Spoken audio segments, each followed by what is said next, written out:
We're live. We're back? Yeah. Do I look okay? Thank you, Mayor. Is there need to, there's no need to repeat anything? We're okay, we're live, So we've approved the consent agenda. yes. And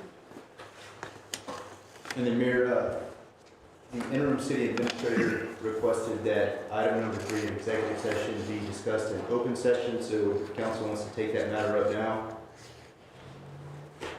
they can. Okay? There's no objections to that. I have a statement prepared by legal counsel. As I hear none, Now's as good as later's. okay? We're good.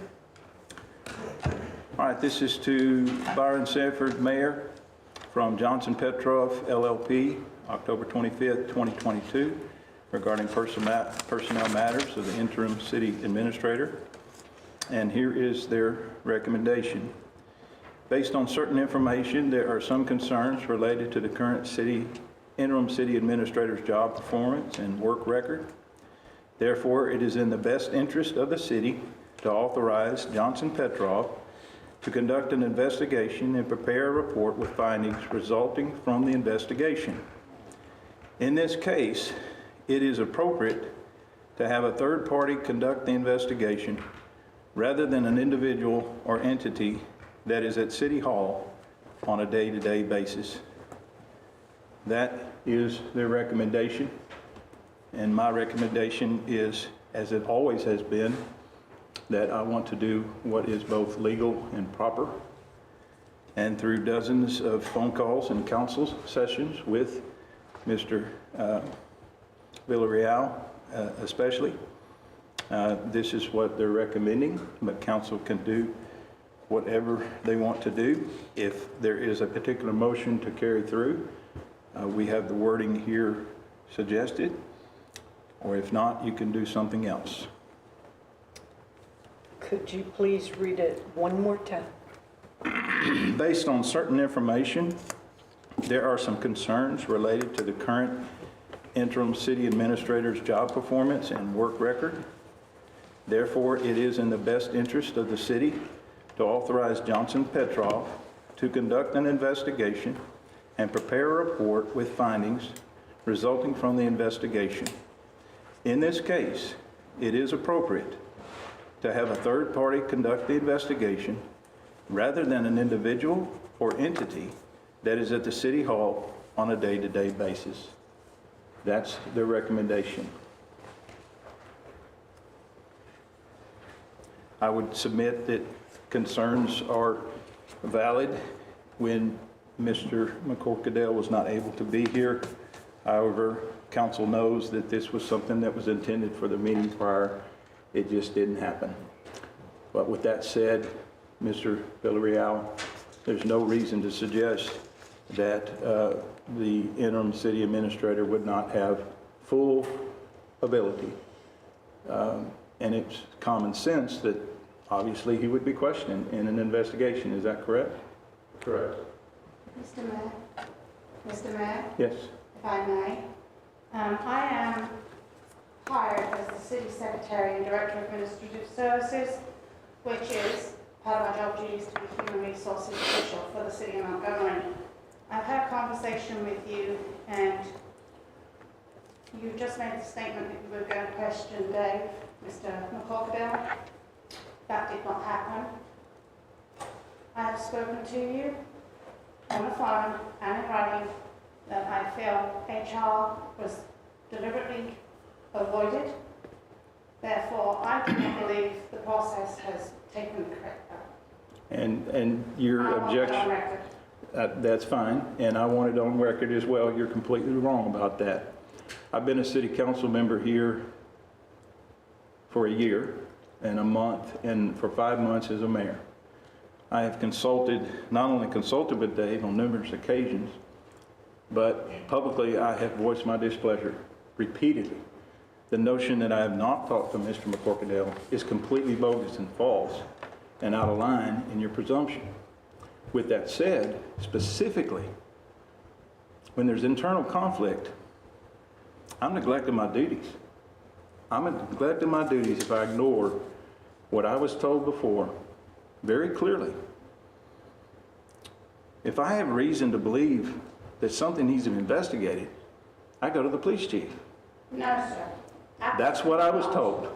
And I'm going to sit here and argue with you. Mr. Mayor. I'm not going to sit here and argue that fact with me. When a person's employment, you go to the HR official. And in the investigation, there's specific information to suggest internally that was not going to happen. That was not a subjective view on my part. When you see the testimony at such and such time, that will come out. But again, And again, let me finish. When you see everything that I've seen, when you read everything that I've read, then let's talk about it. But right now, the people sitting up here have seen and read what we need to see and read. I'm a taxpayer. but you did not inquire with the employee. You did not run it through the proper channels. HR, if there was any kind of criminal investigation needed to happen, We didn't say would have criminal. been handed over to the police chief. We didn't say criminal. Instead, you went and conducted investigations behind closed doors and without the knowledge of HR. I just don't think this is the forum No. for this. The public needs to know. You as that a HR, has you been should violated. remain impartial, and this is not the forum It's for not. you to get into But this I type tried of to have a situation. conversation with the mayor and it did not work.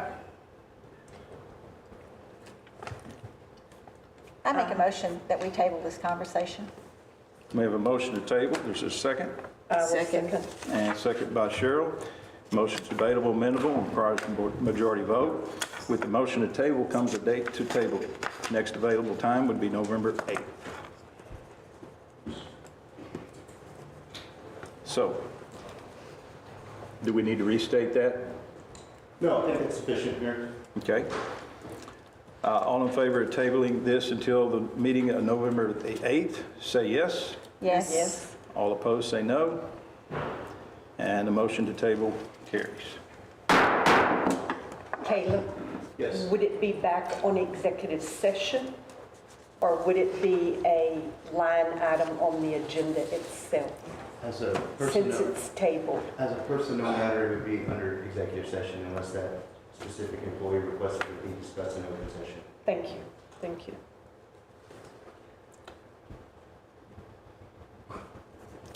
Item number 3, consideration and possible action regarding adoption of the following resolution. Resolution consenting to the creation of Montgomery County Municipal Utility District Number 224 and setting forth other provisions related thereto.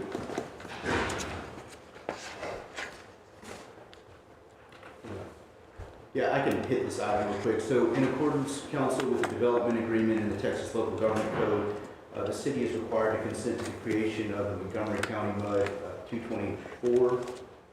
This MUD will be created to serve the approximately 79 acre Pulte development tract.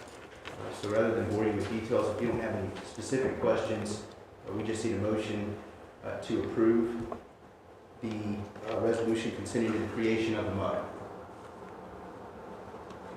More items will come before us before it's actually created? So this Or this resolution, is creating it and we won't hear any more about it until it's done? correct. This resolution creates the MUD, and then the next agenda item is the annexation that is all in accordance with the development agreement between the city and Pulte. And this is for them to be able to get their utilities? Correct, correct. Because there's none available there That's adequate for them? correct. They're creating a MUD that will service that development tract. If I can jump in, just. Thank you. So this is the Maybury tract, so on the Right. northeast side of town. So part of their development agreement, one of the conditions was is that they would create a utility district to finance the infrastructure. So the infrastructure would become the city's. They will use the MUD as a finance mechanism for that infrastructure, as well as financing the drainage, detention, and recreation facilities that they're proposing on the site. Okay. Any further questions? Entertain a motion. I will make the motion to adopt the resolution as presented. Have a motion, do I have a second? Second? Second by Cheryl. The motion is debatable, amendable, requires a majority vote. All in favor of adopting the resolution for item 3 as presented, say yes. Yes. Any opposed, say no, and the motion carries. Item 4, consideration possible action regarding the following. A, review of the annexation petition by Pulte Group. B, convene into public hearing on the petition to annex. And so we'll do that at this time. It is 6:18. We will now convene into public hearing on the petition to annex. Is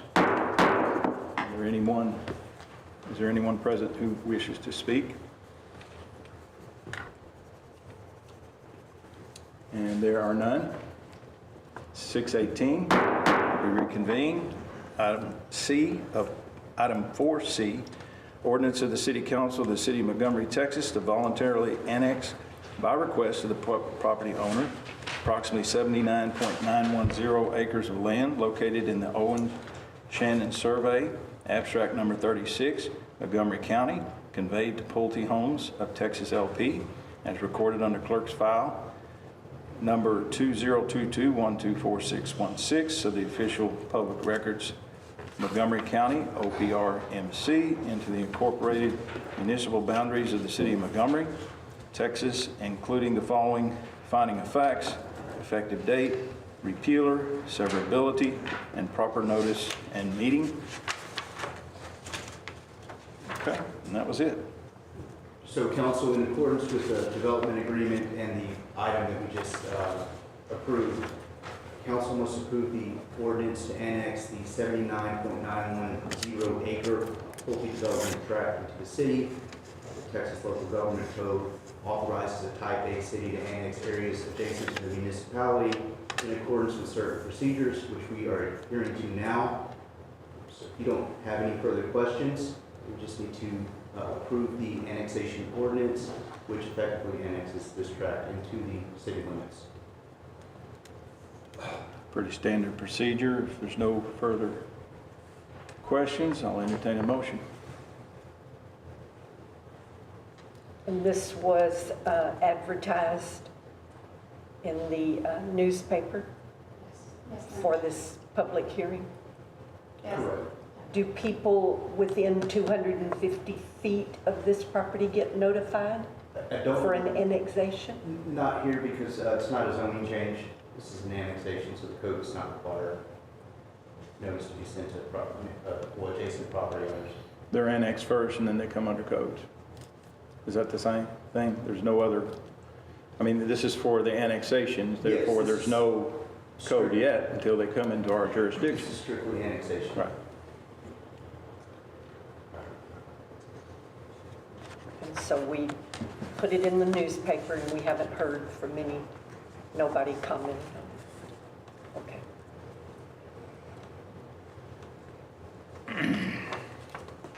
I'll make the motion to accept the ordinance as presented on the annexation of 79.910 acres of land located in the Owen-Shannon Survey. I second. Second is by Pat, first is by Carol. Motion's debatable, amendable, requires majority vote. All in favor of approving the motion as stated, say yes. Yes. Yes. Anyone opposed, say no, and the motion carries.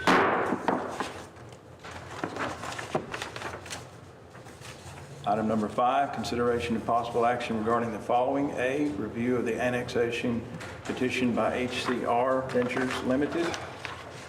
And B, convene into public hearing on the petition to annex.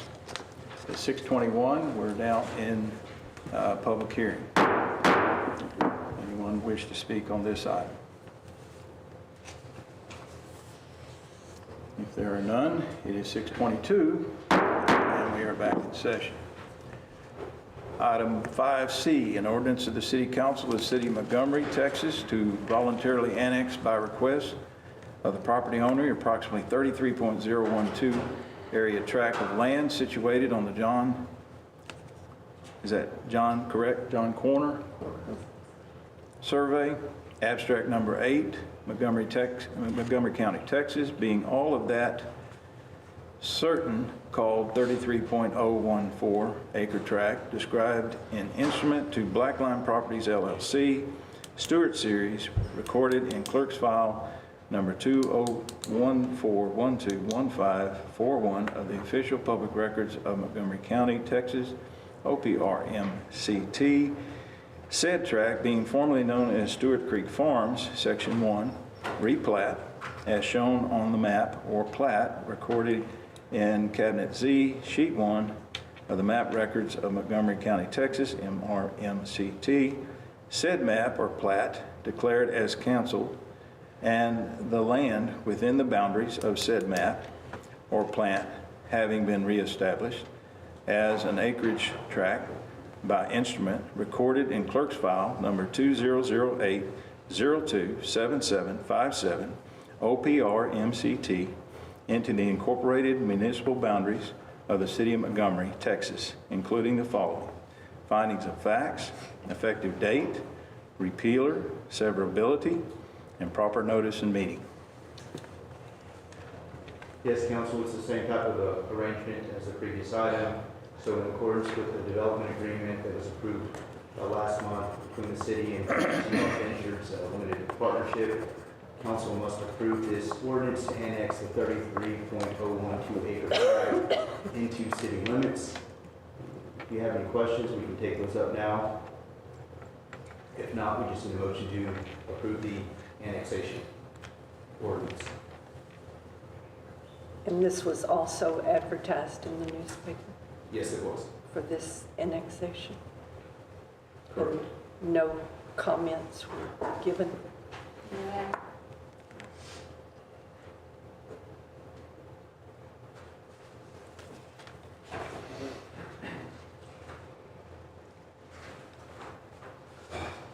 I entertain a motion.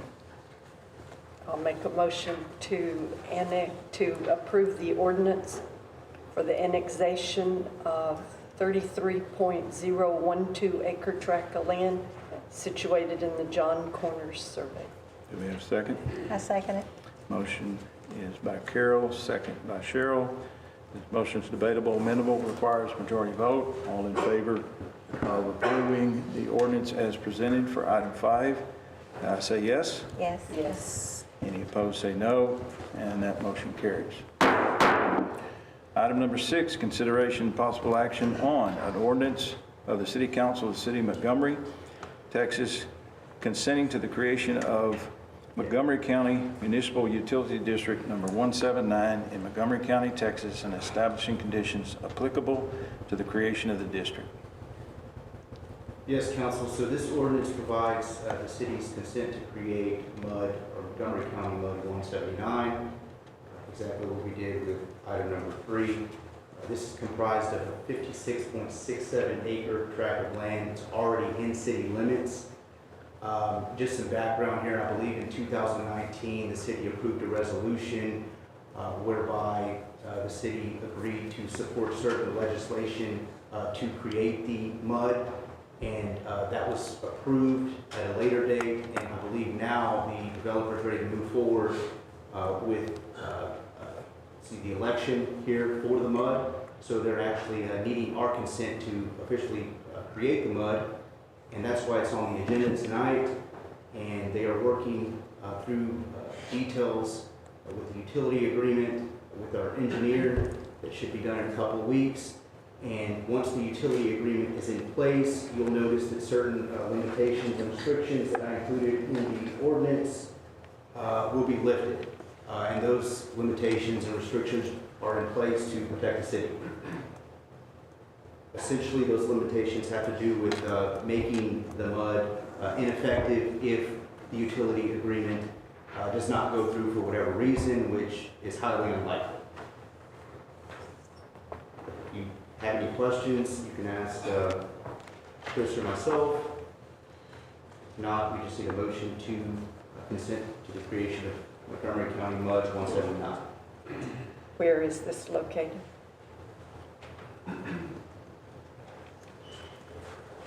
side of Lone Star Parkway between Buffalo Springs and Grand Harbor sites. So where the office building is, the two-story office building, it's immediately to the west of that before you get to Buffalo Springs. And so this used to be, this is been talked about in the city many times over the years. Most recently was prior, 2017, it was called Waterside Estates. It was a 56-acre tract, same tract here. New developer came in, was J.L. Kent. He had purchased it, did the creation, started the creation work.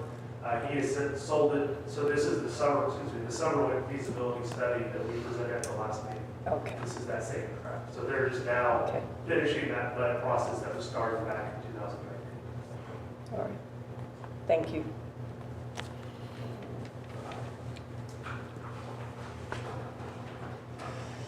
Any further comments, questions?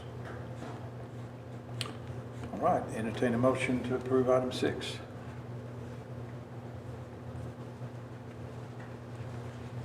I'll make the motion to, excuse me, approve an ordinance consenting to the creation of Montgomery County Municipal Utility District Number 179.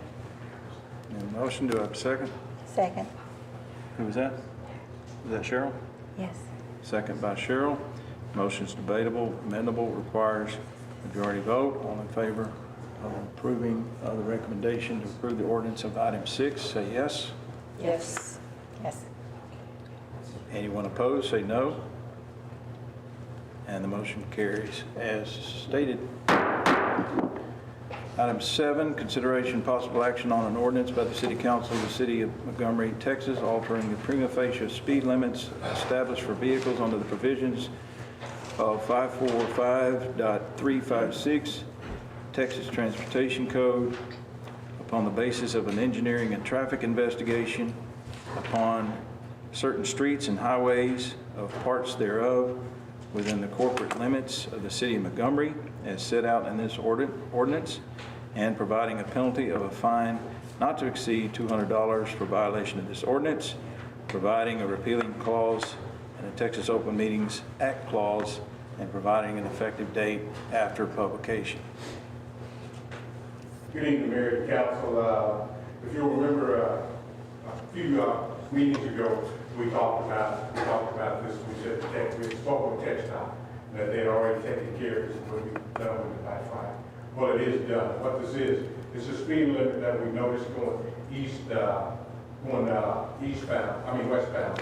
It's 45 miles an hour, but when you're coming back eastbound, it's 60 miles an hour. So what we did was we asked TxDOT to take that speed limit down to at least 55. And as you come into the school zone, that school zone is flashing, it gets into 30.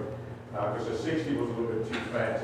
And on both sides of the road, you had one side was 45 and one side was 60, which was way too fast. So that's what this resolution is for you guys to approve that ordinance. And that speed limit is going to be taken care of. So it's just there by the high school? Yes, ma'am. So- Past high school, That past high school, once you get past Emma's Way, going up Emma's Way and you're going westbound, then that's 45. Coming back in to the eastbound, Still 60 miles an hour, right there, coming into the Emma's Way and also to the school. And so with the flashing these signs down to 30 miles an hour and back that we're coming in. Well, I can tell you they ain't going 60. Chief, I live there, they don't go 60. so if they're coming from the school, where does it drop back down to 45 coming into the city limits? They drop back down to 45, right once you get up to here. They drop back down to 45. By the Cowboy Church? And then to 35, yes, ma'am. Okay. And we'll have them, we have a look at it, they agreed that it all needed changing, because the heavy part was the part where you were coming in eastbound before you got to Emma's Way, and before you got to the school, everything there was 60 miles an hour. So, and the other side was 45, which is not. They're still going 60 when they go through the light at Houston. One side 60. I think they're still going 60 when they go through the light at Houston Road, Houston Street. Well, I'm sure they are. We'll try to take care of some of that. All right, any further questions? If not, entertain a motion.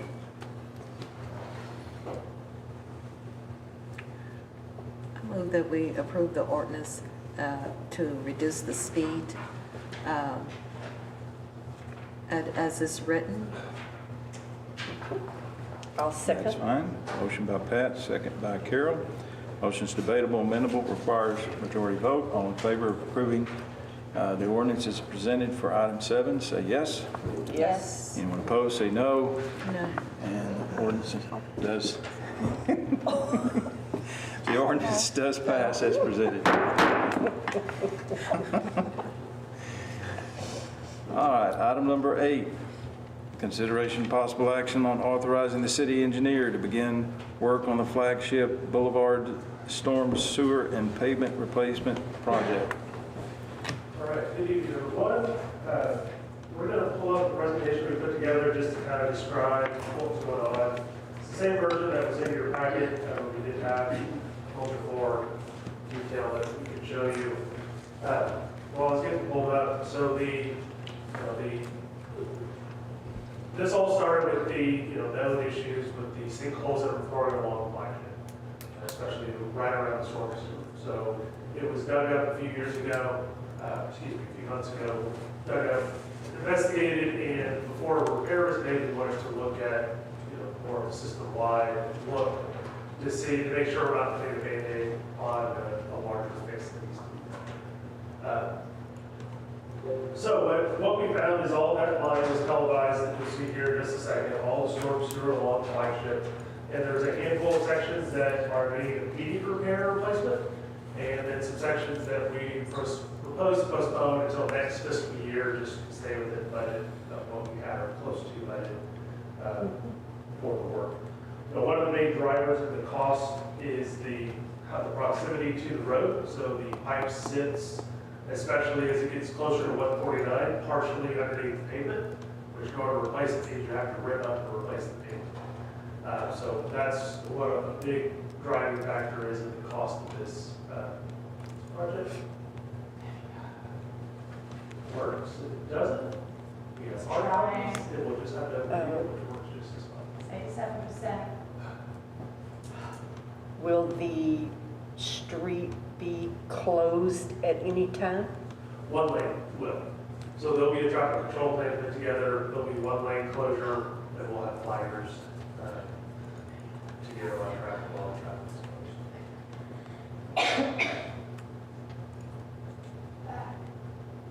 I'm just going to do the slideshow on the beginning. I'll let you do that. Right, so, kind of go through here. So here's again the scope of what we looked at with red lines for council. Anyone that has the packet pulled up, this is also, this presentation is included in the packet starting on page 77. So what we saw is, the pipes are formed, there's roots in the joints all throughout. So what this first video here, just short clips, I don't think anyone wants to sit here and watch 30 minutes of videos. No. It's not use time. But this is what the pipe is expected to look like. So it's round, it's clear, the joints are intact, there's no roots or any debris coming through it. That's what we would expect to see of a pipe, that's been in the ground for this work.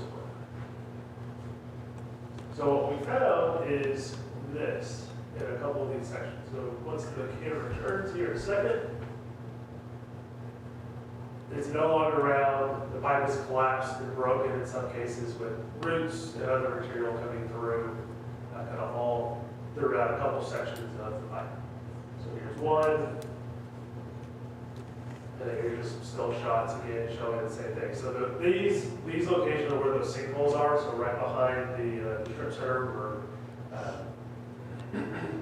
barbecue restaurant and everything else is. These are the issues that we solved. And then this is further along where it's not broken yet, but you can tell that it's starting to get out of round, it's starting to crack. So soon it will turn into likely those other areas that we have. What caused that? Don't seem like it's, to me, it doesn't seem like it's that old. It's not. So this was installed probably 2002 timeframe. Likely cause based on when it was dug up is we didn't see a lot of bedding around this material. So it was put in the ground, it was just a normal, in situ ground material, soil that was around it, not cement stabilized sand or other bedding materials that are typical for this type of pipe system. So this is plastic pipe, so we've had this discussion over, the last couple of council meetings regarding the various requests for plastic pipe and the reasons why I stick with concrete. The concrete pipe, tried and true, has a structural strength in the pipe, where this system and other plastic pipe systems are very reliant on the installation method. So again, without, saying for sure, but what it looks like from the spots that were dug up is there wasn't that bedding material in place, which is likely, or leading to these issues. Repeat that again, what you just said. Like stabilized sand should have been under it, and it wasn't? Correct. Okay. No, we can see there wasn't a proper bedding put in the trench or around the pipe, because a lot of the plastic pipe, all pipes, it relies on the bedding to distribute the load, not just the pipe itself. And so, again, not a forensic, didn't go through detail, but based on what we've seen, and based on what was done in the field, that the absence of seeing that is what, is a potential cause. When this is repaired, who's going to oversee the fact that it is installed correctly? So it would be us, and also it would be put in with concrete pipe. So our recommendation is to replace these sections. So if you look at page 74 of your packets, you'll see two exhibits, 74 and 75, showing the sections that will be replaced, the concrete that would be replaced with it. And that going back is not plastic pipe, but it's concrete pipe. So putting it back in with concrete pipe material, proper bedding and backfill, and then replacing the pavement, it's the full width. So, kind of aside from the storm sewer, flagship itself has a lot of pavement issues. When driven down flagship, there's potholes, there's cracking, there's concrete's falling off. Over the past, it was originally constructed with median. That median was ripped out, and where that joint is between where the median was and the rest of the concrete, the connection was not done well, so it's having issues. So what's proposed here is to replace the full half panel or half width of the road for these sections along the pipe replacement. So then we're going to go ahead and get it ahead. These flagships on the list of roads that needs to be addressed after street maintenance as well. So that's the scope. We look at page 76. You'll see our cost estimate for the work. We have in our budget so the final approved budget ended at $175,000 for the construction cost. Our subtotal, based on what we've seen, is around $258,000, so pretty substantial run. However, we had a couple projects that we'll talk about here shortly, as well as the lift station 8 project that have come in low. So they're low by about $85,000. So we're getting close. Again, this is just our estimate for the work. And our goal, the estimate, is that we're in the middle of the bid prices. So hopefully when prices come in, it'll be a non-discussion. But our estimate for the work, including the concrete, new pipe, all the curb work, etc., is $258,000. Big steel, 76. And then, as I alluded to earlier, next year, our recommendation is going to be is that there's some additional work further along the flagship. That pipe that was starting to get out around but not broken and cracked yet, to go ahead and get that in the budget for the next fiscal year to get that out of the way before it does collapse. We have the same issues. So this is not doing all of the Okay. storm drainage on Flagship Boulevard? No, so this will do, I don't have the number in front of me, but probably about half, I would say, of the total feet of pipe. Now, all of it was looked at with the televising, so we only are repairing the pipe that is in need of repair, not just blanket repairing it. And we're going full from manhole to manhole, so the full section of pipe, not just the repair piece of the whole Right. section. Okay. And what this is allowing you to do tonight is to start to go out for bids and, That's correct. So the request for authorization tonight is to, one, with the scope of the work, proceeding with it, and proceeding with putting together the final bid package.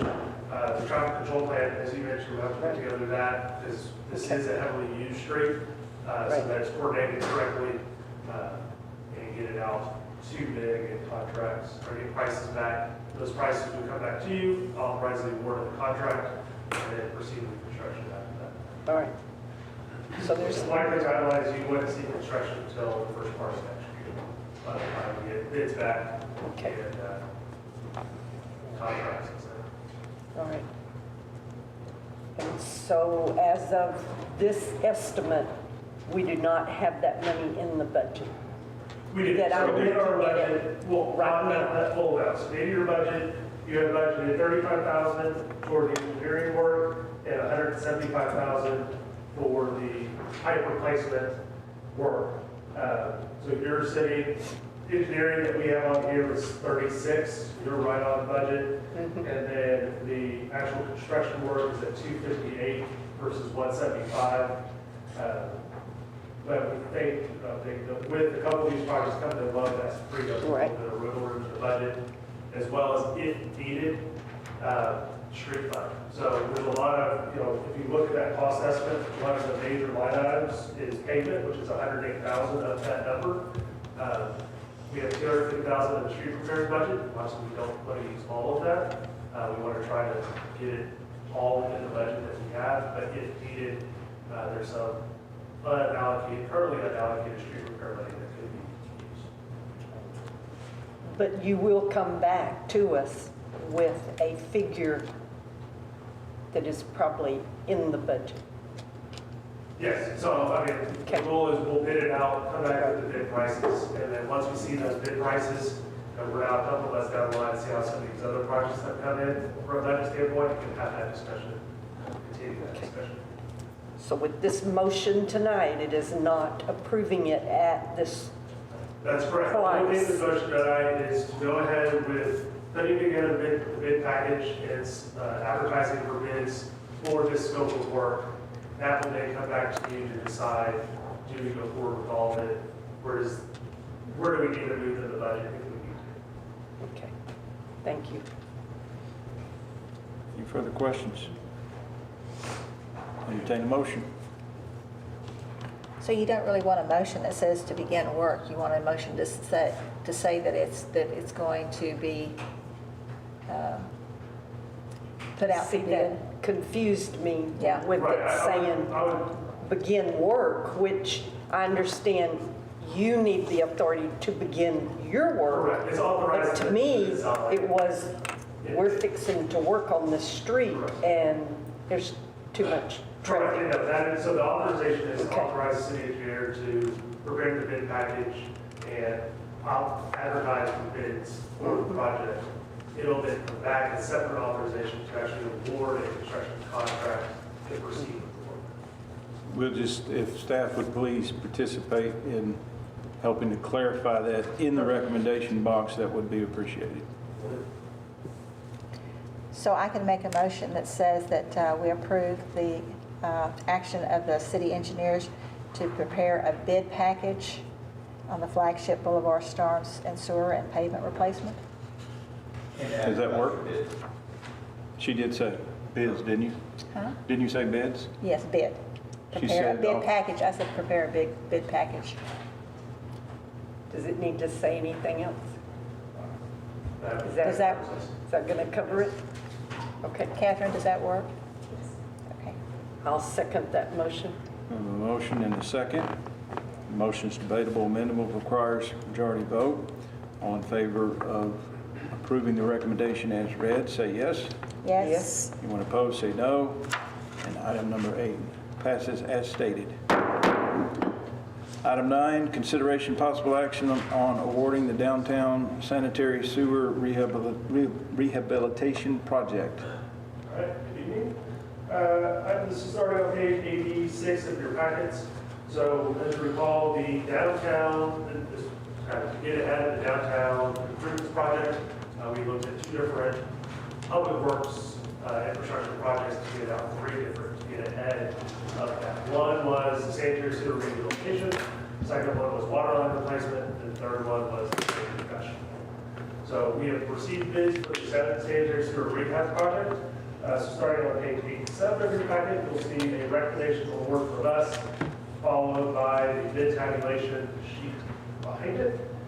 We received 2 bids on October the 11th from 2 separate contractors. Lowest base bid was submitted to about $107,750 for the work. The second low bid was $132,820. Both the contractors that we have worked with before. They also, just as a reminder, in your budget, you have budgeted $153,000 for the construction contract. So if you take that plus a 10% contingency, you have about a $34,000 buffer with the bid amount in your budget amount. So our recommendation is to award the project to Cruise Tech, their low base bid proposal. What this will do is it will allow us to then proceed with preparing the construction contracts, get those executed, and then issue them a notice to proceed. One thing just to note on this, because that the part of their bid and what was in the package is making sure that they understood the dates of downtown events, as this is Caroline Prairie, that John A. Butler, that region. And so it was, they had to have the site secured and cleaned up and put it out of the way for, you know, the Christmas events and things that are coming up during that time.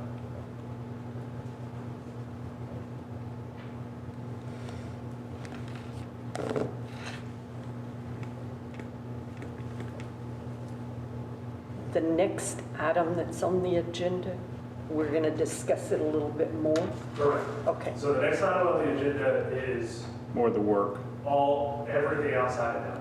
details. I'll make a motion to award the downtown sanitary sewer rehabilitation project to Cruise Tech.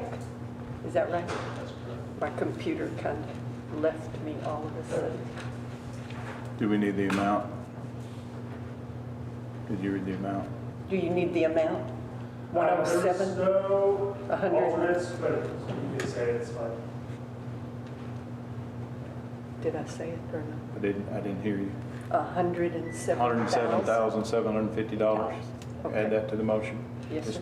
I second it. We have a motion and a second. Motion's debatable and amendable, requires majority vote. All in favor of approving the motion as, or the recommendation as stated, say yes. Yes. Anyone opposed, say no. And the motion carries as stated for item number 9. Item number 10, consideration and possible action on authorizing the city engineer to begin work on the 2023 sanitary sewer rehabilitation project. All right. So like we did for flagship, we have a presentation as well of this one. A little bit more to it. We looked at 35,000 feet of pipe versus the 1,500 or so that was on flagship.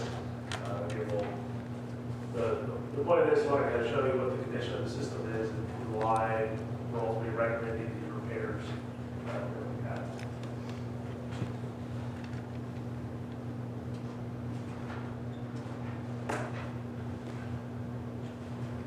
But as it's pulling up, to get started, so a reminder that we've had first the summary authorizing cleaning and televising project.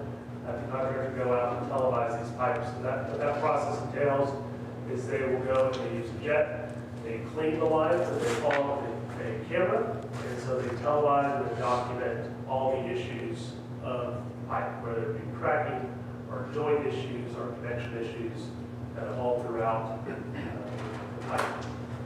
The results of that we then take, review, and put together on cost estimates, and then we rank the repairs based on how critical they are. Because obviously we don't have, when we did this video, but we don't have all, you can't fix every little issue at one time. It's spacing it out to those higher priorities items to address.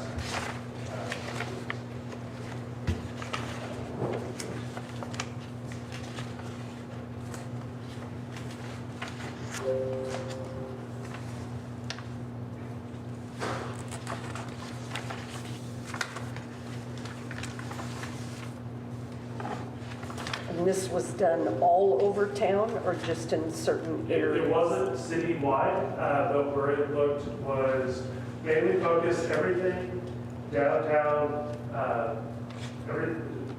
generally south of Lone Star Parkway, over by the high school, not anything in. So Hillsville, Town Creek, Buffalo Springs, Town Creek Village, those newer neighborhoods were excluded from this study since those utilities are 10 years old at max. But everything else, so on the north side of town, what was left that wasn't handled out of your GLO project was Community Drive and 1097. So everything actually within MLK, Baja, McGinnis, all those that are currently being rehabbed right now. And then everything along 149 through Lone Star Estates is what is in this scope. What I'll do is let me just kind of run through the packets y'all have while we're waiting for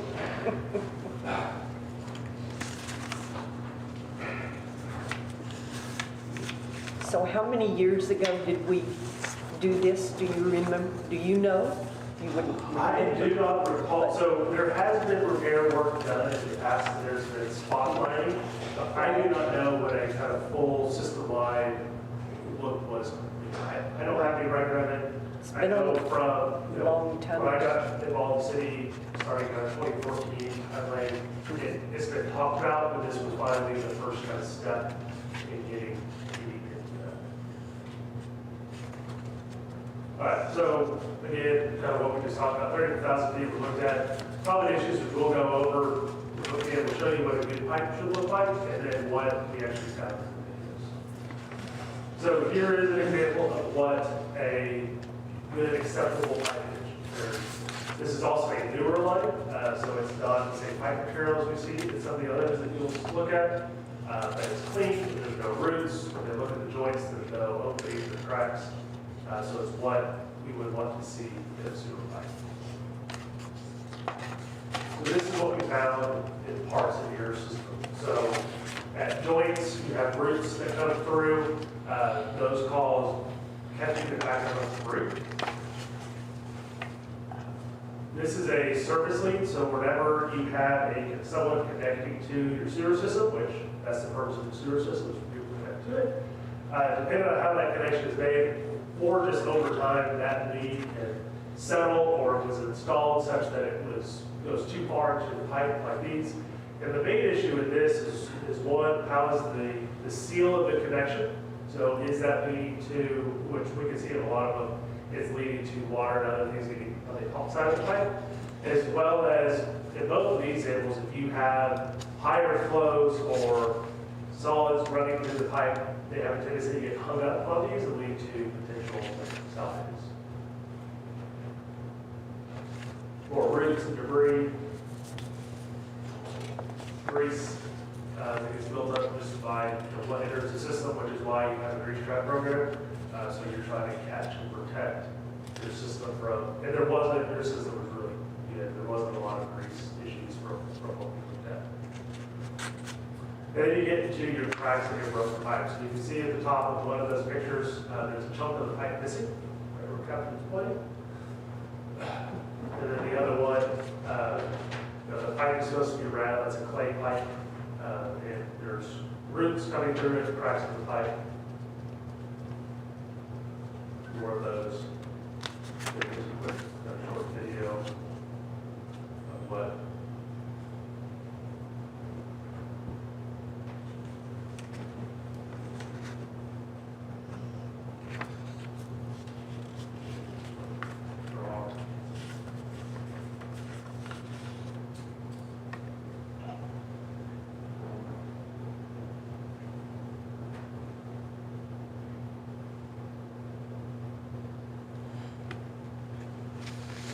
And then here's an example of a pipe that is sagging. So what has happened is just over time, again, some of these this is the oldest part of your system. So this is what it's typical, we see it all over the place, is that pipes over time will sag instead of, being a straight slope going from one manhole to the other. And you have sags and bends in it, and those lead to holding water, which also holds material. Again, it's not always something you need to fix right away. It's just kind of indicative of some of the over time, it breaks down into tax. So how do you go forward and fix all these items? It's not, we have a lot of tools kind of at our disposal between lining the pipes, which is a trenchless process. So when you have those smaller cracks and things like that, you go and you put in a new pipe, which is what has been done over on MLK, which is what is shown in that picture there. And it provides a structural repair and seals up the pipe. You have direct replacement, which is the top photo, of actually digging down, replacing a section of that pipe, which is obviously much more intrusive of a project. And then you have individual, looking at pipe bursting, we'll go through, which is, you'll replace the pipe with a new one, you'll break the old one out, all that underground. Then those protruding leads, you can use called a remote cut. So if the connection is fine, you can send a robot, you can cut those out. So in your packets, what you have is a handful of preliminary exhibits that show the general scope of the work as well as the process. So as you see those exhibits, there's repairs kind of sporadic all over the city. There wasn't any necessarily one area that stood out as worse than the others. And also when we put these exhibits together, it's based on how critical the pipe is. And so by that meaning, if it's a pipe, because when we put together the original cost estimate to fix all the issues, we were north of $1.5 million to do all that work, which is, we have $500,000 in this year's budget. So we obviously can't address everything. So we looked at how severe is the issue, and then what is the criticality of its location. So if it's a pipe that only serves one or two homes, an issue with that is not as severe. It's still able to, typically those are smaller lines, shallower lines that Public Works is able to handle in a quick period of time. Some of these larger lines, like the one that goes to most of our states, that serves essentially everything south of 105, Millstown Creek, et cetera, is all going through that line. If there's an issue, now we're talking about bringing in bypass pumping, cost, our trucks, setting up those emergency repairs. And so, all of this is, it's always cheaper for preventative maintenance than it is for emergency repairs. Because emergency repairs never happen at 8 a.m. on Monday, so it's done by Friday during working hours. It doesn't. So if you look at the cost estimate that we have in here on page 93 of your packets. So this is kind of everything that we identified as critical items that we need to get addressed. Those include both manhole repairs, sanitary sewer line repairs, and also some pipe replacement and upsizing. So what we found, good and bad, was the historical records that we had for the line that runs through Lone Star Estates was believed to be an 8-inch pipe. It's actually a 12-inch pipe, which is good. So that means it's already upsized to the capacity that we need. But there's a couple bottlenecks right here outside of the City Hall, crosses 105, and a couple small sections that those will need to be upsized. And they also need repairs. Our recommendation was just upsize them down. There's no reason to repair them and then upsize them in a few years. We might as well make them bigger today and put a new pipe. So going through that list, you'll see that we broke it down into two groups. We have kind of our base repairs and then these alternate repair items. Because again, the total was, even when we prioritized them, was down to $690,000. Again, you have $500,000 in your budget. So our recommendation is we still bid all these items together, and we bid them with alternates. And so that way, ideally your alternate price comes in right around the budget. And depending how good prices come in, maybe we can also get those, your base prices come in, maybe your alternate prices can also be included in the scope of work. But it gives you the flexibility at the time of bidding to see those prices come in and make that decision. Okay, do we have additional funds that we can go ahead and repair all these items or not? Let's just stick with the base bid items that we have.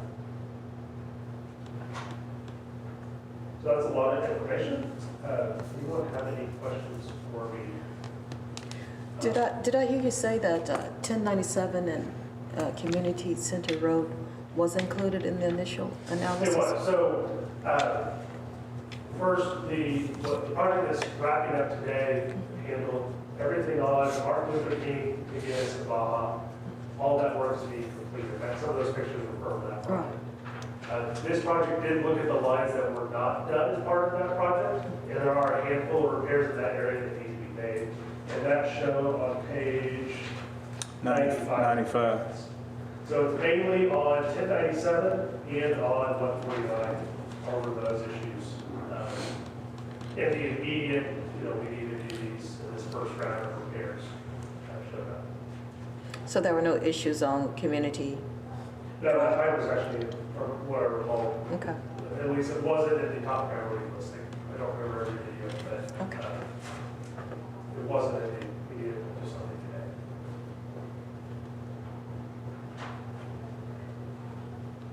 So what the authorization request is tonight is again, just like the flag plan. So it's not to proceed with the construction work, it's to proceed with putting together that bid package. This will take a little bit of extra work with the upsizing of the line. There also aren't any record drawings of that line.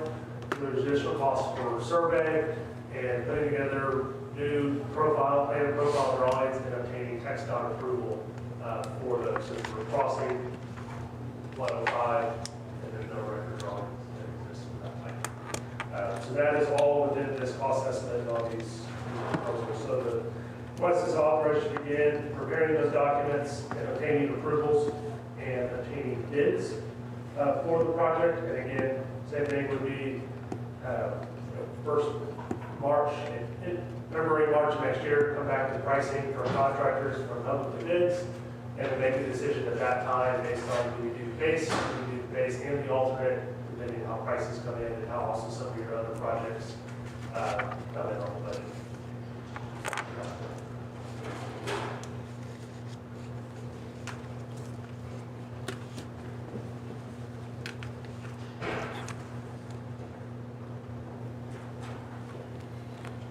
Any other questions? All right, entertain a motion to approve item 10.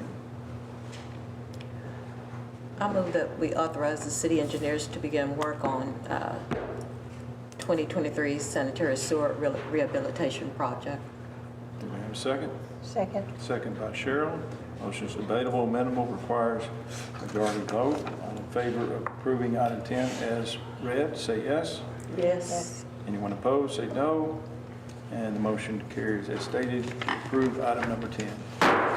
Item 11, consideration and possible action on authorizing the city engineer to begin work on the lift station number 10 improvements project.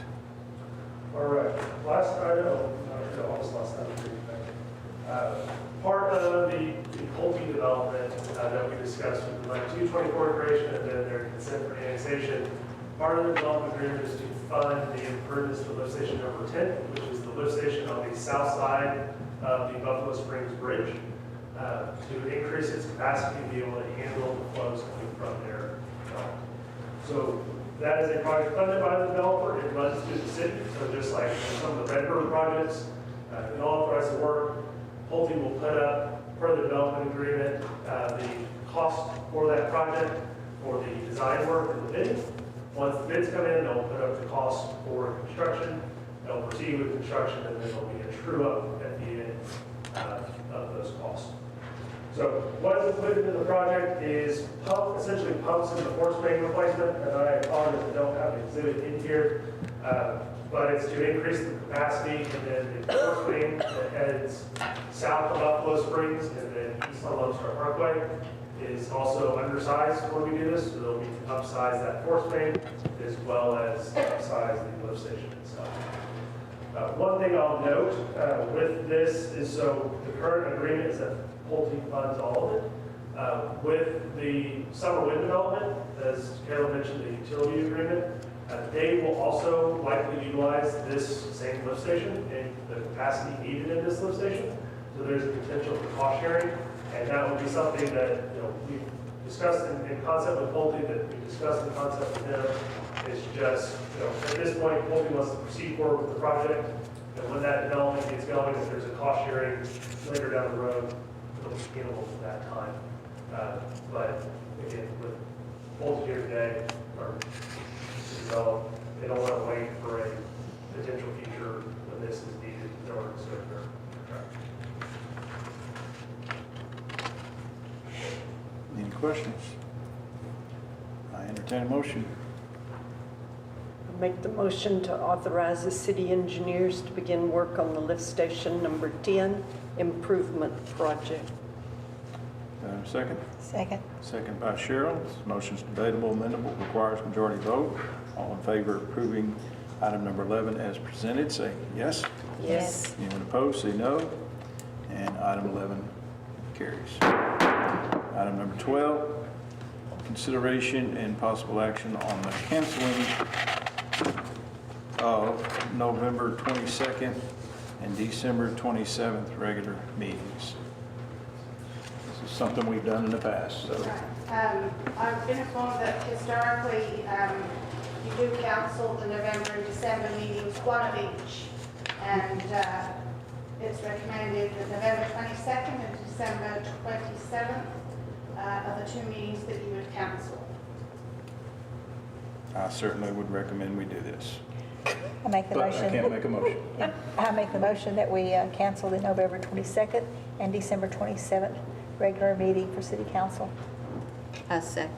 Second by Pat. Motion's debatable, amendable, and requires a majority vote. All in favor of approving item 12 as presented, say yes. Yes. Anyone opposed, don't say a thing, because it's no. But anyway, it approves, and we will cancel November 22nd, December 27th regular meetings. To the departmental reports, I suppose we'll go individual. Right, obviously with Mr. McCorkadale not being here, he did provide a report in the packet. If there's any questions, I would say please direct them to the engineer or the attorney. But apart from that, we would next go through to the utility report, which would be, If no objections, we'll go to 14. Okay. Item 14, utility. No, That's, hey, Howard, that's not you. Yeah. That's the utility department. yes. Utility report, item 14. And I it's, guess that would be. Yeah, they usually put this in. There's that one too. Okay. So in the packet, you've got a utility general fund report for September 2022, showing the total revenue for utilities, permits, vendor sign permits, miscellaneous, right-of-way fees, franchise fees, street festival deposits, and quilt walk totaled $301,490.36. That's all for the revenue for September 2022. There's also 66 permits were issued. And we were working on some arrears. I've actually sent out letters to people who had either left forwarding addresses or had left emails. Thus far, I've had about 4 returned, no payments, but we've had 4 letters returned, undeliverable. We've had 14 new water accounts and 9 disconnected water accounts, so the total number of active accounts is 1,047.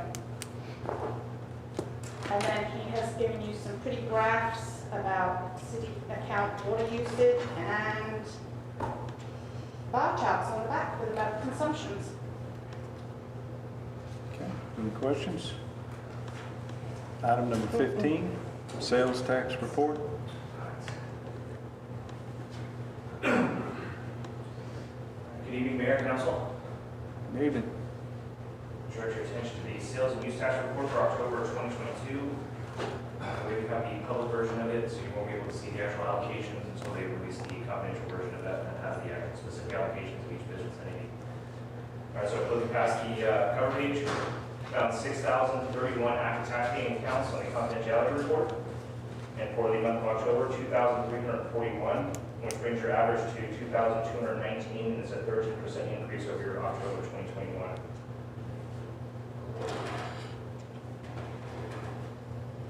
Right past that, your allocations to the top 25 sales tax filers for the 12 months. And McCoy's Building Supplies, Kroger and Chick-fil-A, with the top three that are leading the pack. And then you have the Coban in Houston and Intuit, trying to beat up the tax season coming.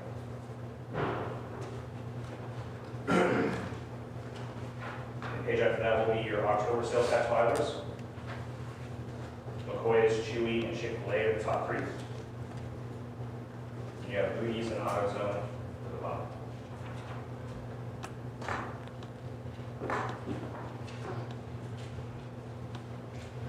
Page after that will be your October and September comparisons. These are both months of non-quarterly filing. And so for both of those, McCoy's obviously is your largest tax contributor for your area. And you have AutoZone and Starbucks for September for Starbucks and AutoZone for October. Very well.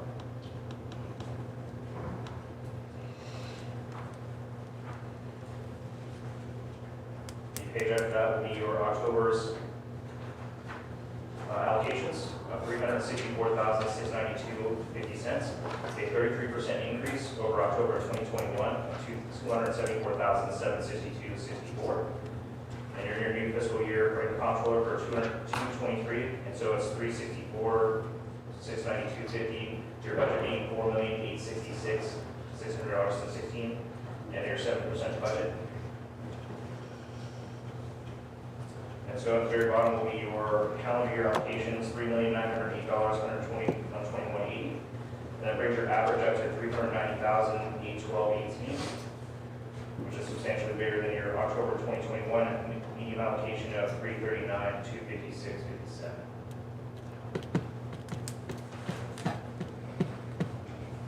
The page after that will be your monthly allocations all the way back to 2016, just reflecting the $364,000 for October.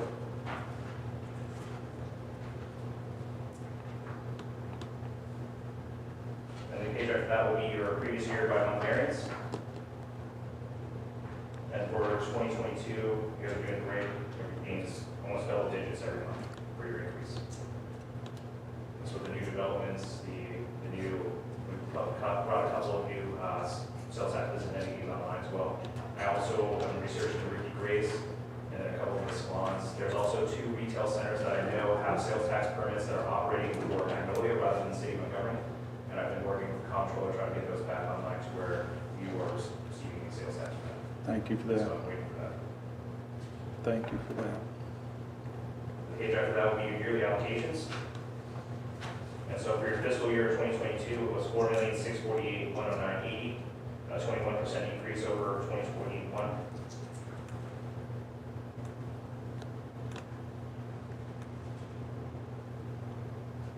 And then the page after that will be your median and mean trends, or your average and middle payment trends.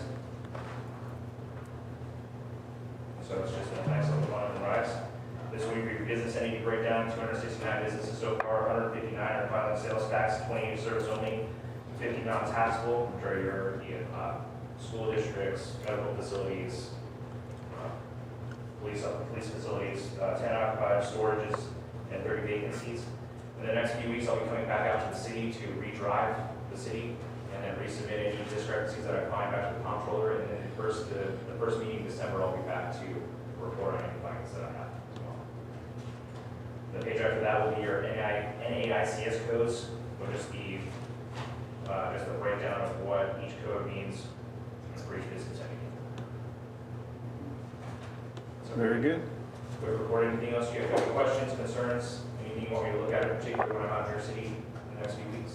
Continue what you said before. It's things that are supposed to be in our district, continue to eyeball that Yeah, awesome. and keep working on those online internet type things. Yeah, yeah, e-commerce, yes, absolutely. Yep. All right, thank you. Thank you. Item 16, finance report.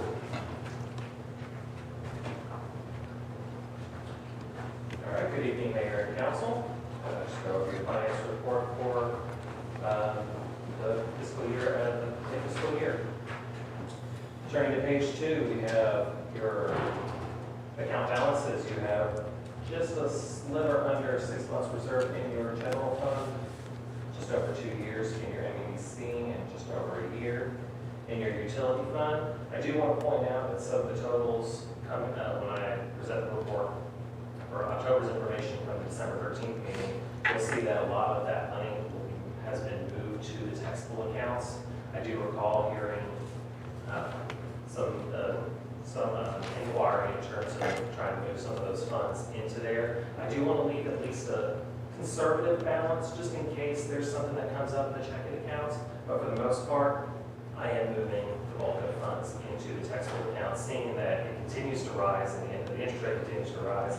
In fact, I checked it today, and it's almost at 3%. And it's probably going to keep going up. And it's only going to keep going up. Yes. So I'll be interested to see when the October report comes along, how much interest we're getting. Yeah, inflation, right? Exactly. Turning over to page 3 of your disbursements receipts. Collected for your September 2022 sales tax, $351,000 and change.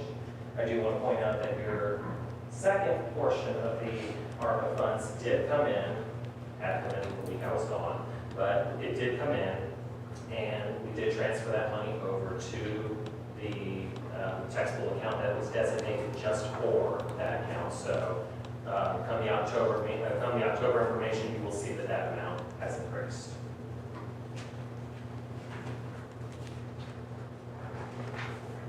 And then for your budget on page number 7, completed fiscal year, you were 4.1% over your revenues, total $223,000.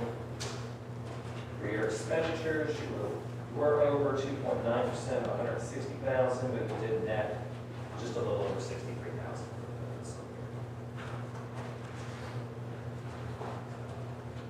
That's all I have. Any questions? Any questions? Thank you, Anthony. Thank you much. Item 17, Police Department. Evening again, Madam Mayor and Council. You have the report in front of you. You also have the code report. Any questions? Just a suggestion you may already do, but this season fentanyl is huge. We have significant drug citations and whatnot. And we are busting people like crazy, but that candy, they make it look like sweet tart. And it would be good if you could. I try to do this everywhere I can. Don't take any loose candy. I know you're always putting warnings and stuff out. I just wonder if maybe we could do that as a city. We have all kinds of Halloween things going on, and I'm really concerned. Okay, absolutely, sure.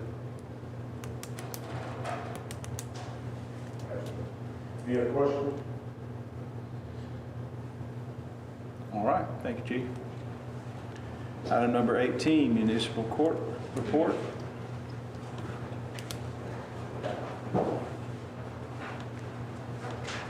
Good evening, Mayor, ladies of the council.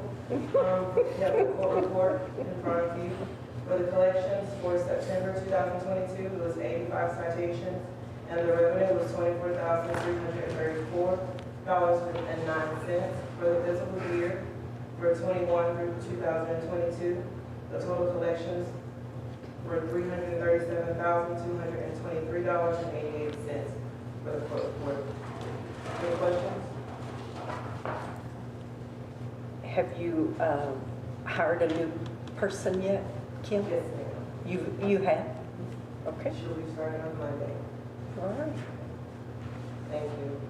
Thank you. Thank you. Item 19, Public Works.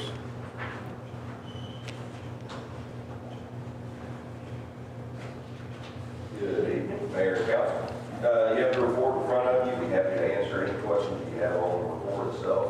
Also, just 2 things I'd like to mention is we did complete the lift station 8 force main repairs. Contractor came in, did the bore, came in and out in essentially one day, got it knocked out, and then Public Works went out and did the tie-ins on both sides, got that project wrapped up. And our total cost on that was under the 40, it was a lot. But more importantly, we knock off the $11,000 a month rental fees that we're paying for the bypass piping. So we'll see that all picked up and taken care of now. And the other thing I'd like to report is we did hire for the events and recreation specialist position. We hired a lady named Patricia Campuzano. She started last week, and she is very energetic and enthusiastic, and really looking forward to what she's going to bring for us. And she's out there in your office, right? She is. Sure is. And it's full-time? Refresh my memory? Full-time, yeah. Full-time, half paid out of Public Works, half out of MEDC.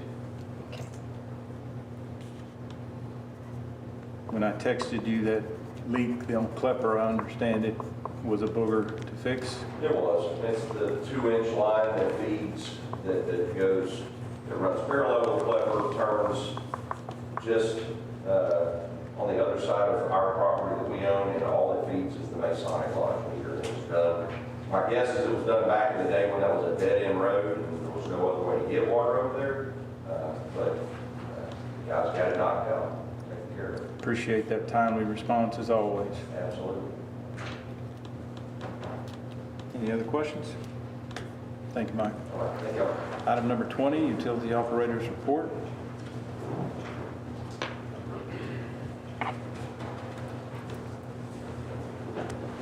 Good evening, Mayor and Council.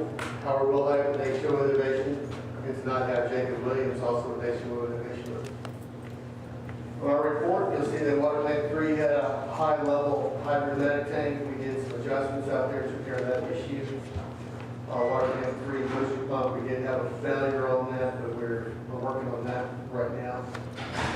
Lift station number 3 had a high wet well level, and we went out and cleaned those pumps. That lift station is the one that's going to have the brand new pumps installed on Monday, so that should help with those issues. Lift station's out 7 now power outage. We need to get a hold of CenterPoint, or excuse me, electrical company to get that taken care of. And we had a sewer backup on FM 149, which we got cleared. The next page is information on your wastewater effluent. You see you treated 6,147,000 gallons of wastewater. On the next page, you'll see that all of the effluent samples were in compliance, so no issues there. The next page is your information on your water system usage. You had 1,182 connections. You had a total pumpage of 15,715,000 gallons. You had 293,000 gallons on flushing. So your subtotal was 15,422,000 gallons, and you sold 14,364,000 gallons, so you're 93% accountability.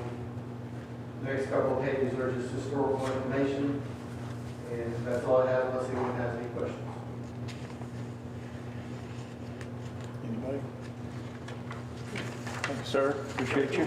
Thank you. Item 21, city engineers report. Good evening, start on page 164 of your packets with our report.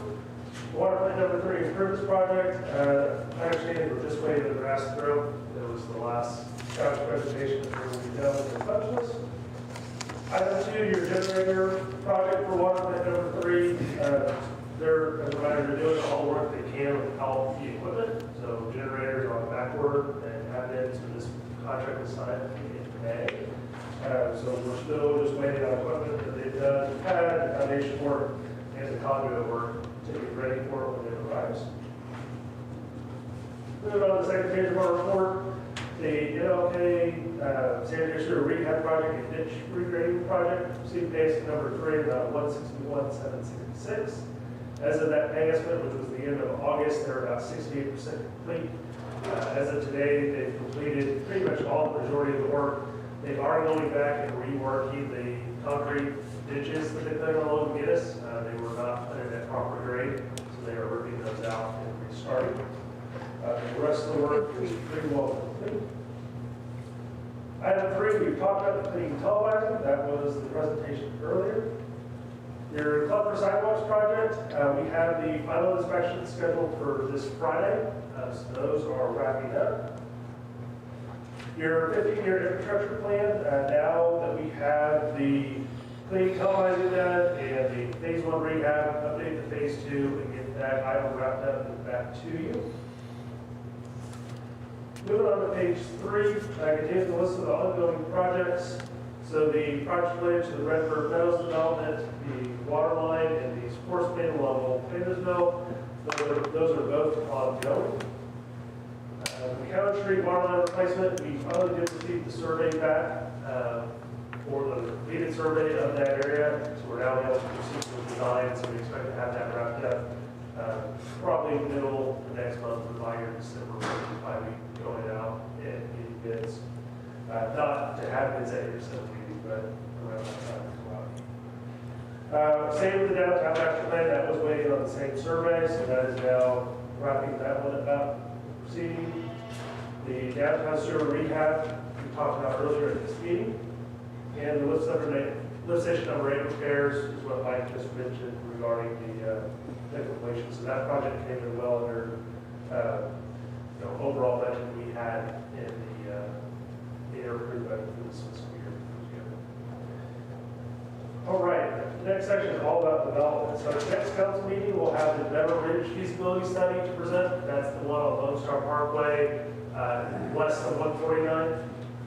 And so that will be we'll have that event. And then we had a bunch of plan reviews come in really last week. So Town Creek Storage 2 came in, Popeyes were reviewed and approved, Pizza Shack parking lot expansion, Montgomery South Business Park, Pulte Group Drainage, Pulte Group Clearing and Rubbing, all came in this month.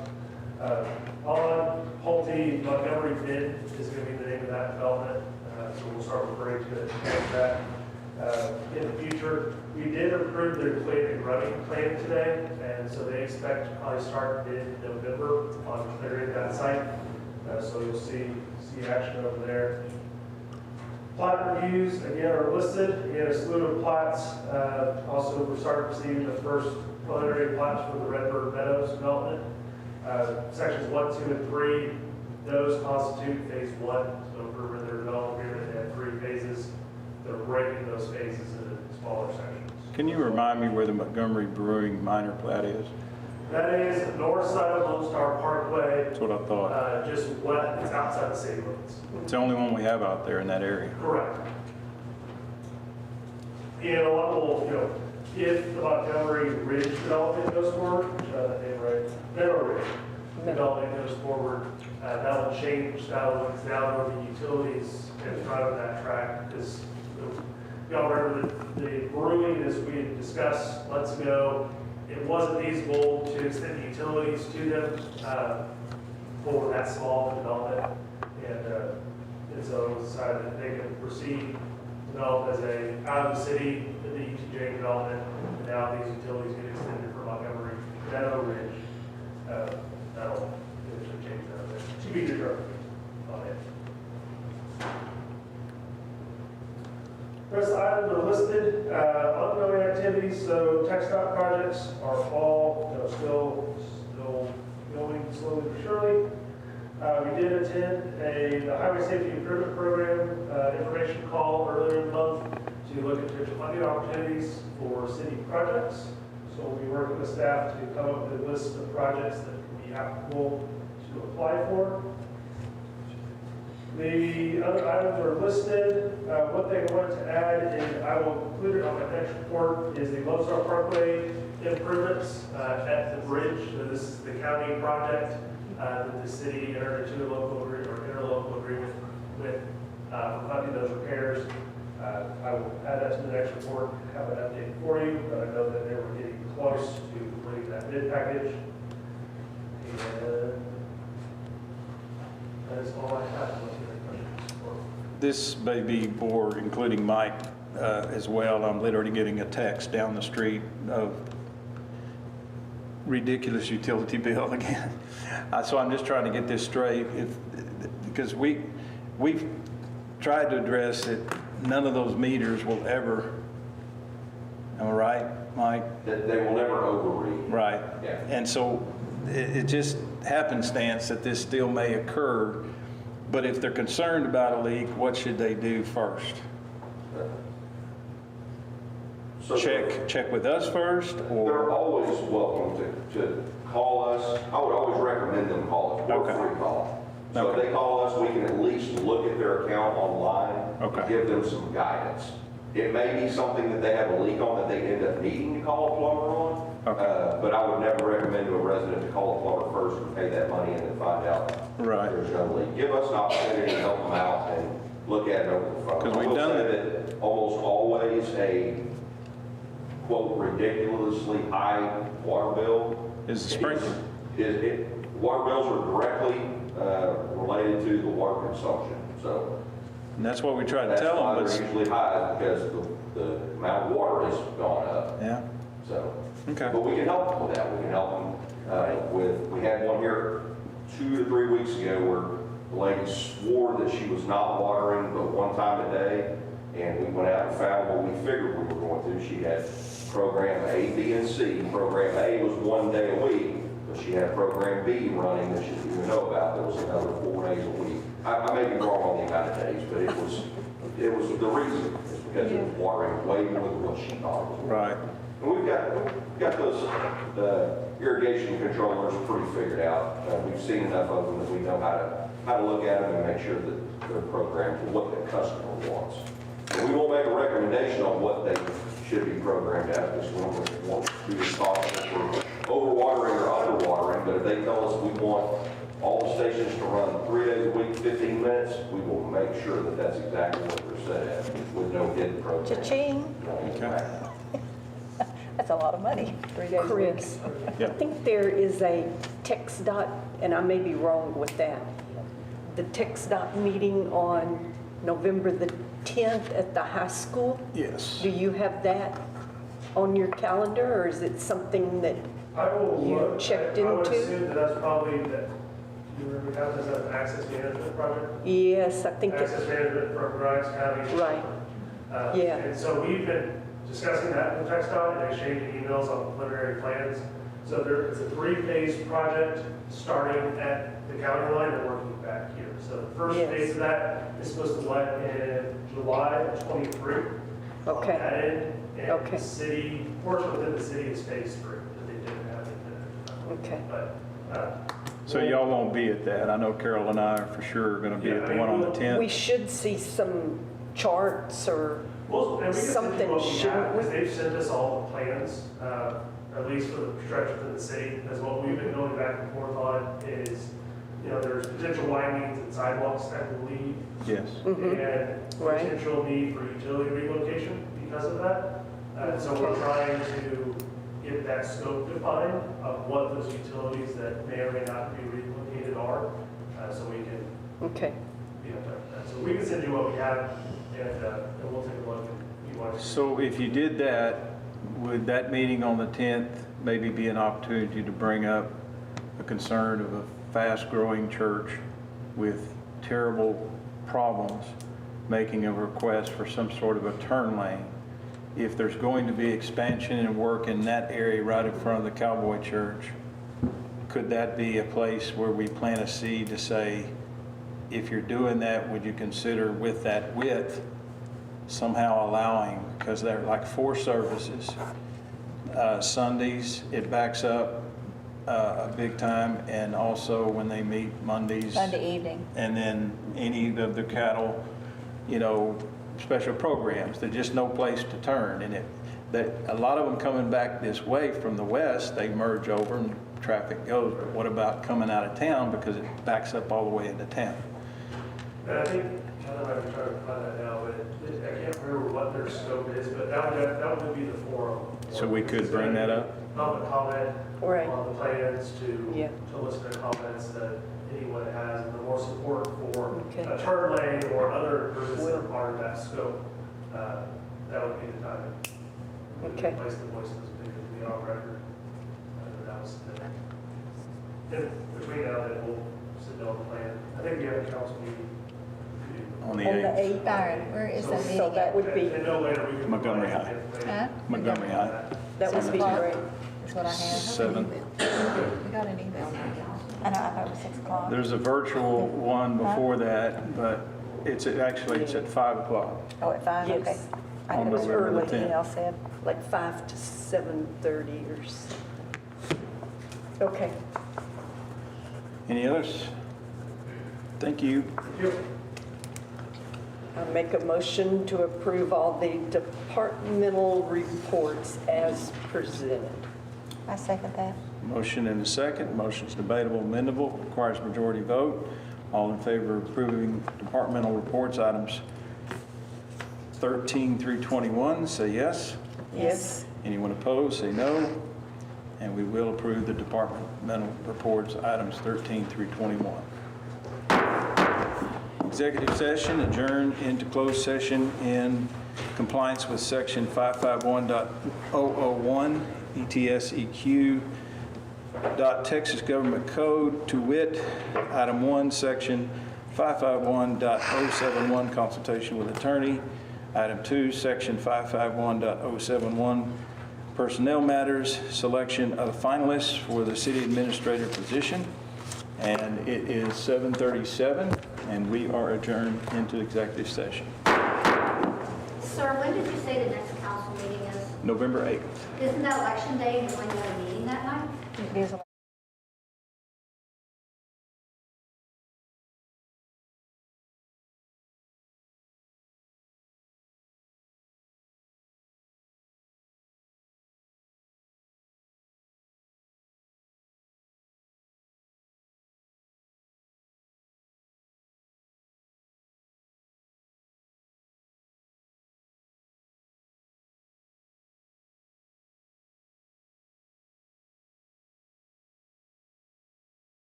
is 8:57, and we are back from executive session.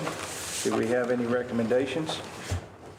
I make a recommendation that we interview candidates for the city administrator position on November the 14th and November the 15th at 6 o'clock at City Hall. Motion, do we have a second? I second it. Motion by Carol, second by Cheryl, that we do conduct interviews live interviews here at City Hall, 6 o'clock, November 14th, November 15th. This motion is debatable, amendable, requires majority vote.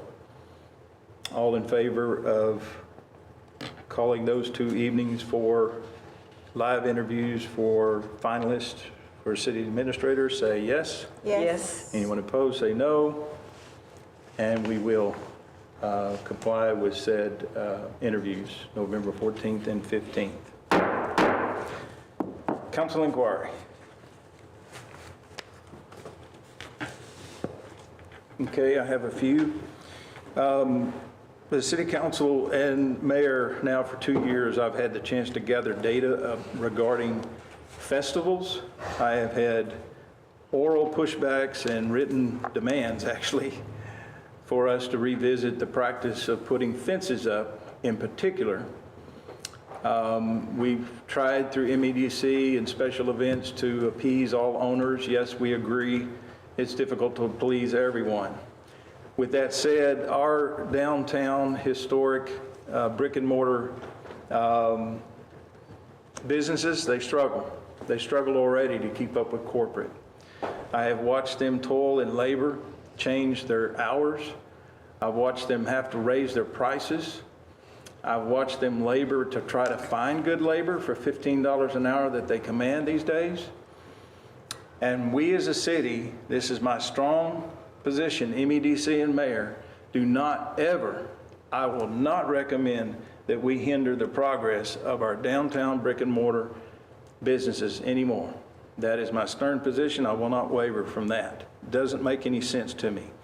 Put our heads together and figure out other ways. We appreciate Charlie Diggs bringing the people in. There is absolutely no way to measure that, and there's no way to measure the harm that it does to these businesses that are struggling. Secondly, I've made connections with TxDOT in Austin, and as soon as I did that, I got better results. And so I had a call from the person at Energy who would be the person who would finally move that massive pole out of the way so we can do our right-hand turn lane. I know engineers, administrators have all tried this. I finally got a connection. Okay, so engineers especially, just know I found the guy, he's on speed dial. With that said, we talked about, again, not putting our businesses, especially, in a position where they're trying to do a wedding when we do these shutdowns. This is a massive undertaking for Energy. So he tells me that it's 6 to 8 hours that the power's got to be off. Well, there's a reason why Mondays it looks like a ghost town, because these folks have to go Thursday, Friday, Saturday, Sunday, and they need family time off. I've recommended that. Let's use a Monday. He said, we'll try. So early in the week is what I'm going to talk to him about, trying to schedule this. So then I came to the idea of, okay, I just happened to talk to Chief and ask, what is our policy? I understand it's like 3 days notice for them to shut down. I'm going to request at least a week to get these business owners especially, which not as much at this time worried about people's air going off because it's cooler. I think we can survive the citizens part, but those businesses don't need to be hindered when they've got weddings and other events. And so I'll do the best I can to help that right-hand turn lane start moving. And again, engineers reach out. I'll give you that contact that I found directly. You may already know it, but that's what it's at. You got to keep asking. Then I made contact with Matt Fuquay, developer of the flagship behind that development. I come across the elderly from time to time. They get church people to get a ride over there, and I thought, well, how can we get them over here? And then I find out, well, it was supposed to be a bus that's running over there. So I said, Matt, can you make this happen? Well, it was intended to be to help Thursday's sip and stroll and Saturday and help the elderly be able to come over here and shop and do things. So I've worked it out with Matt Fuquay to do just that. So even though sip and stroll went the other way, I said, well, just keep it Thursday. Just run the bus Thursdays and Saturdays. Let's see how it goes.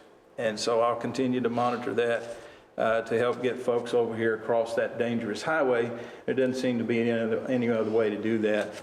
And so I just wanted to fill you all in on that. And of course, as Carol mentioned, we will attend, and anyone else council-wise, on the 10th at 5 o'clock, TxDOT, and that's specific to that west to east expansion thing. We'll do that. All right?